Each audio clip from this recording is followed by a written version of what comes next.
السلام عليكم ورحمة الله وبركاته. بسم الله الرحمن الرحيم. الحمد لله رب العالمين وصلى الله وسلم وبارك على نبينا محمد وعلى آله وصحبه أجمعين. Beloved brothers and sisters in Islam, we all have needs. We all are in need of Allah subhanahu wa ta'ala. And at the same time, when we look in community and society, we find generally we need things from other people. And the general norm is when you want to go to somebody to ask for something, especially if you don't know them, or even if you know them, there's certain etiquettes, there's certain channels, there's a way you go about handling yourself. So you would find, for example, if a person needs a favor from somebody else, he needs wealth from somebody else, he would go there, he wouldn't just, say, give me this and give me that. No, there's a protocol to be followed. And if this is our relationship with human beings, what about our etiquette and relationship with the Creator Himself, Allah subhanahu wa ta'ala? That's why you find that we all know as Muslims about dua. We know the benefits of dua. We know the importance of calling out to Allah subhanahu wa ta'ala. We know that He says, Ud'uni astajib lakum, call out to me and I will respond to you. Allah subhanahu wa ta'ala also says, وَإِذَا سَأَلَكَ عِبَادِي عَنِّي فَإِنِّي قَرِيبٌ. When my worshippers ask about me, tell them, inform them that I am close. فَإِنِّي قَرِيبٌ أُجِيبُ دَعْوَةَ الدَّاعِ إِذَا دَعَانِ. I respond to the one who calls out to me, the one who makes dua to me. What we've got to realize is that when we make this dua, there are certain etiquettes to follow, and these etiquettes, bi'idhnillah, make a person's dua closer to being accepted, bi'idhnillah. So you find the scholars have spoken about this greatly. These etiquettes, some of them are to do with the person's belief, what's in the heart. Other etiquettes are to do with the actual structure of the dua. Then you find other things which are extra. Inshallah, this afternoon, we'll go through some of these etiquettes, bi'idhnillah. And the main aim is for us to try to attain that perfect dua. That dua wherein a person asks Allah subhanahu wa ta'ala, and bi'idhnillah, his dua is answered.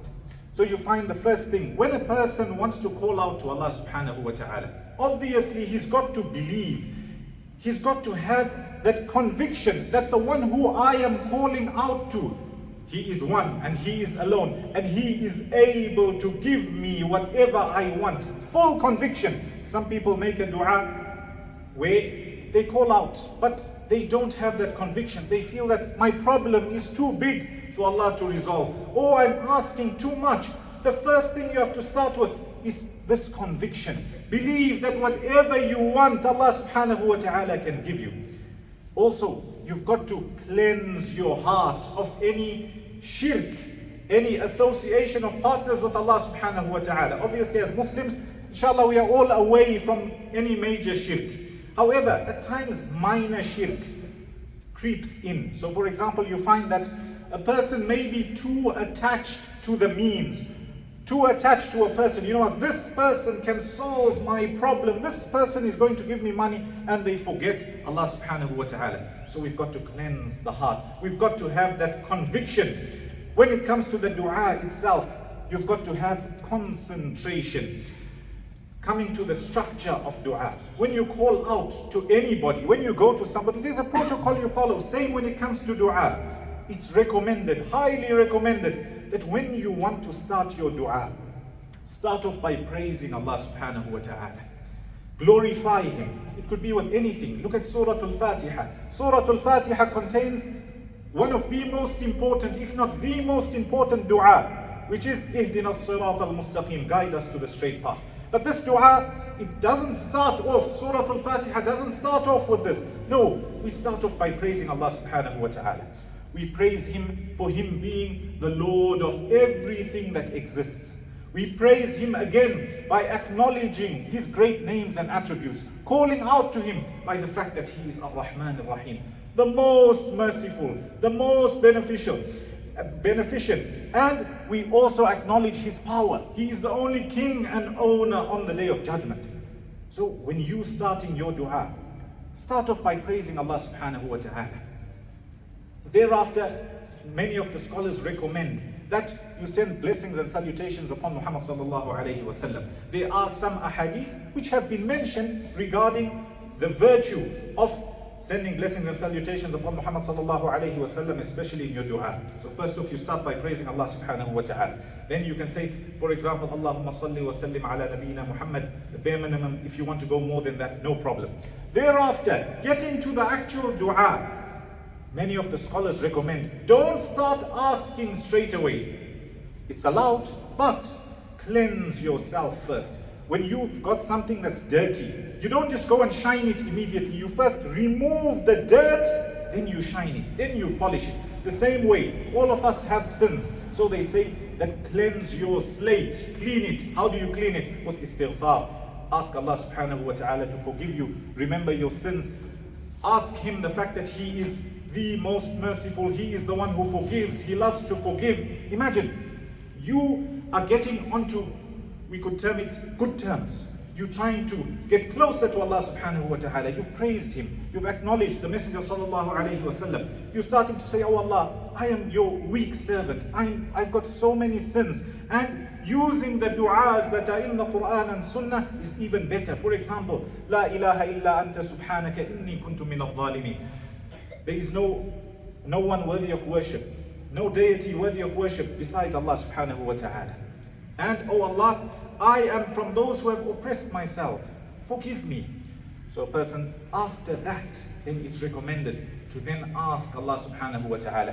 What better du'as than to use in terms of wording from what the messengers alayhi salatu wassalam they asked. And when you look at their du'as, you find that they are encompassing few words, but they contain many meanings, goodness of this world and the next. When you're asking Allah subhanahu wa ta'ala, don't forget, you've got an akhirah, you've got the afterlife. You ask Allah subhanahu wa ta'ala to make it easy for you in the afterlife. You ask Him to grant you goodness in the afterlife, as well as not forgetting the dunya. You ask Him to grant you goodness. It could be anything. You may need wealth, whatever, million, billion, whatever it may be. Allah subhanahu wa ta'ala, who's granted everybody else, is able to give you. Ask for goodness for your family, those who have rights upon you. Many a time, we cannot fulfill the rights of those who have rights upon us. Your parents, your family members, any other person who may have a right upon you. The least you can do is make dua for them.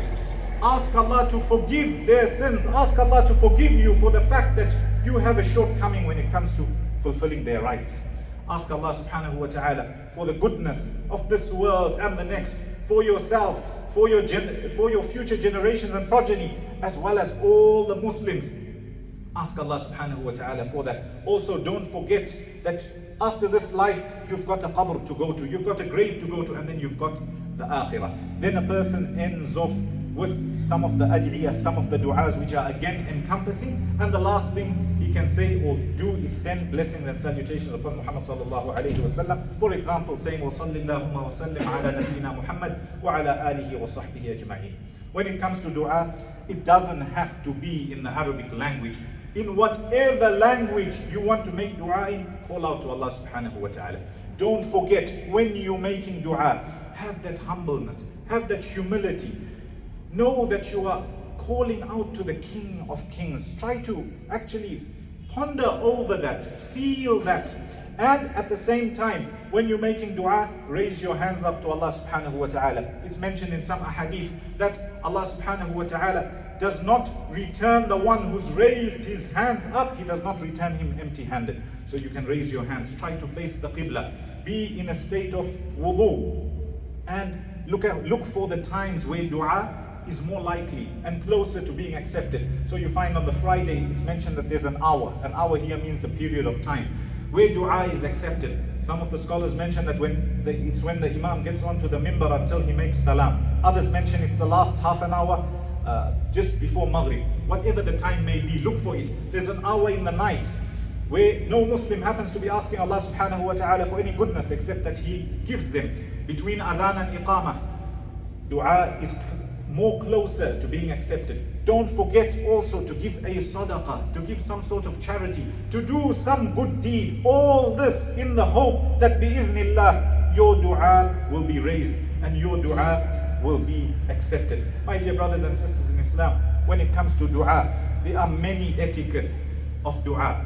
But some people try to concentrate on wording, and they try to concentrate on certain du'as only, and it worked for this person, so it will work for me. To summarize this whole talk, take one point.